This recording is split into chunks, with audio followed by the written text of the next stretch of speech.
Viewers, welcome to our channel. இன்றைக்கி நம்ம சேனலில் என்ன ரெசிபி பார்க்க போகிறோன்னா கொத்தமல்லி பொடி. ரொம்ப சுலபமாக 10 நிமிஷத்தில் செய்யக்கூடிய இந்த பொடியை சாதத்தில் கலந்துட்டும் சாப்பிட்லாம், தயிர் சாதத்துக்கு தொட்டுட்டும் சாப்பிட்லாம். வாங்க எப்படி பண்ணுறதுன்னு பார்க்கலாம். ஒரு வாண்டியில் ஒரு 1/4 ஸ்பூன் அளவுக்கு நல்லெண்ணெய் சேர்த்துக்கலாம். எண்ணெய் காஞ்ச உடனே ஒரு சின்ன துண்டு பெருங்காயம் சேர்த்துட்டு கூடவே இதுக்கு காரத்துக்கு தேவையான அளவு 6லேருந்து 8 காஞ்ச மிளகாய் சேர்த்துக்கலாம். இது ரெண்டையும் வறுத்து விடணும். பெருங்காயம் அப்படி எல்லா பக்கம் பொரிஞ்சு வர அளவுக்கு வறுத்துக்கலாம். மிளகாயும் சேர்ந்து வறுபட்டுருச்சு. இப்போ இது எல்லாத்தையும் எடுத்து ஒரு பக்கம் வைக்கலாம், இருக்கட்டும். இப்போ அதே வாண்டியில் 3 டேபிள் ஸ்பூன் அளவுக்கு உளுத்தம்பருப்பு சேர்த்துக்கலாம். உளுத்தம்பருப்பை இப்போ நல்லா வறுத்து விடணும். கைவிடாமல் பருப்பை ஒரே மாதிரி வறுக்கணும். அடுப்பை மீடியம் ஃப்ளேமில் வச்சுட்டு பருப்பை எல்லாம் நல்லா சிவக்க வர்ற மாதிரி வறுக்கணும். நல்லா செவக்க வறுபட்டுருச்சு பாருங்க. இந்த அளவுக்கு நல்லா வறுத்து விட்டுக்கணும்.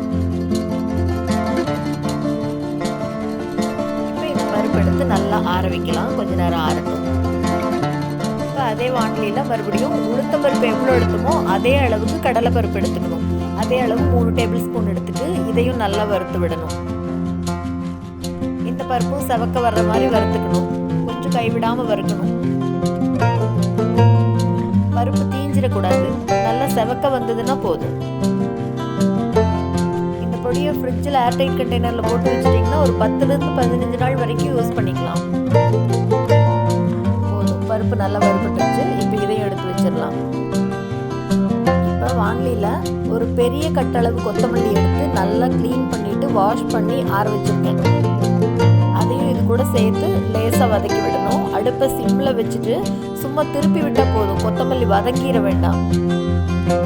காம்போடவே சேர்த்துக்கலாம், அப்போ தான் நல்லாயிருக்கும். கொத்தமல்லியை வதக்க வேண்டாம், அதில் இருக்கிற ஈரப்பதம் போகிற அளவுக்கு அப்படி திருப்பி விட்டால் போதும். அப்படி பரப்பி விட்ட மாதிரி பண்ணினா போதும், போட்டு வதக்கக்கூடாது. கொத்தமல்லி ஏற்கனவே ஆற வச்சுருக்கேன், இருந்தாலும் அந்த காம்பில் இருக்கிற ஈரப்பதம் எல்லாம் போகணும். அதுக்காக தான் லேசாக அப்படியே வானிலையில் ஒரு திருப்பு திருப்புறது. போதும் பாருங்க, இந்த அளவுக்கு பரப்பி விட்டுட்டு இப்போ அடுப்பு ஆஃப் பண்ணிடலாம்.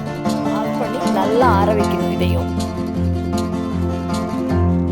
இப்போ அதுக்குள்ளே அந்த வறுத்து அரைச்சி வச்சோம் இல்லையா பருப்பு மிளகாயா, அதெல்லாம் ஒரு மிக்ஸி ஜாருக்கு மாற்றிட்டு இது கூட கொஞ்சமாக புளி சேர்த்துட்டு கூடவே இதுக்கு தேவையான அளவு உப்பு சேர்த்தணும். புளி ஆப்ஷனல் தான், வேணும்னா சேர்த்துக்கலாம், இல்லாட்டி விட்டுடலாம். இப்போ இது கூட கொத்தமல்லியை கொஞ்சம் கொஞ்சமாக சேர்த்தணும், மொத்தமாக சேர்த்திடக்கூடாது. பாருங்க, முதல்ல கொஞ்சம் இந்த மாதிரி 1-2 திருப்பிட்டு இப்போ இன்னும் கொஞ்சம் கொத்தமல்லியை சேர்த்துட்டு மறுபடியும் இந்த மாதிரி இன்னும் கொஞ்சம் பவுடர் பண்ணிக்கணும். இப்போ மிச்சம் இருக்கிற எல்லாத்தையும் சேர்த்துடலாம்.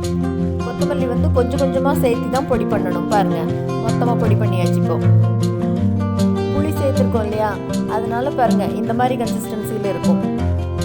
அவ்வளோதாங்க, சூப்பராக கொத்தமல்லி பொடி ரெடி ஆயிடுச்சு. இதை ஒரு ஏர்டைட் கண்டெய்னரில் போட்டு ஃப்ரிட்ஜில் வச்சுட்டிங்கன்னா 10 நாள் வரைக்கும் யூஸ் பண்ணலாம். இது சூடாக சாதத்தில் கலந்துட்டும் சாப்பிட்லாம், இல்லைன்னா தயிர் சாதத்துக்கு தொட்டும் சாப்பிட்லாம், இல்லை இட்லி தோசைக்கு தொட்டுட்டு கூட சாப்பிட்லாம். ரொம்ப நல்லா இருக்கும்.